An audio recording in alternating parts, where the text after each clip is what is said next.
There are some valuable and difficult lessons in life that you kind of just have to learn by yourself. And we're going to talk about some of them, and of course, this is by no means exhaustive. This first one is not really so much getting better habits, but understanding the process of getting good habits. Because everything's a habit planning, cooking, budgeting, everything. But there is a difference in trying to focus on understanding the process of building a habit. So think of it like this.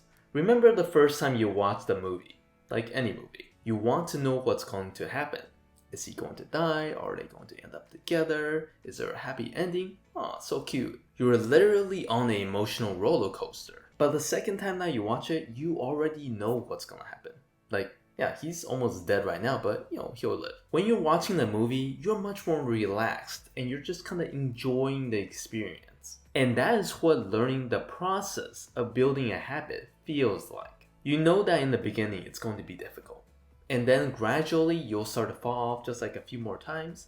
And eventually you'll become automatic. So next time when you're starting out and it feels extremely difficult, you would know that that is actually normal and supposed to feel that way.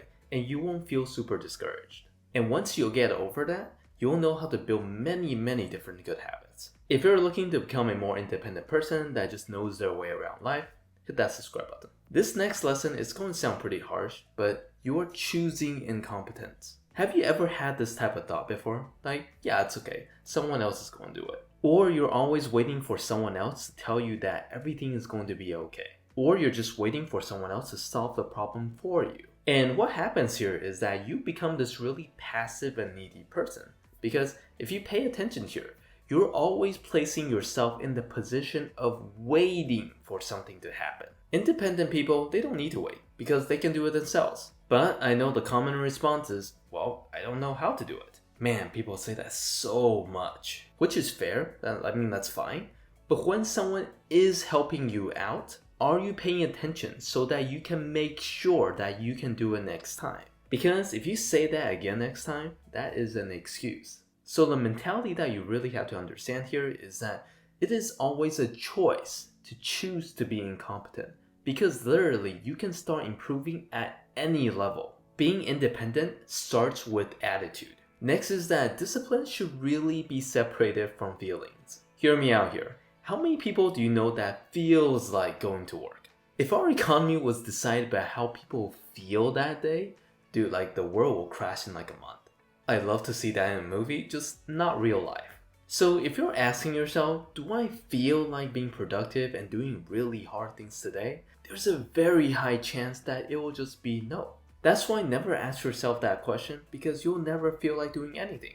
And also understand that the very specific purpose of discipline, which allows you to be more productive, is made exactly for the times when you don't feel like doing anything. Productivity is about being consistent, and emotions are really great.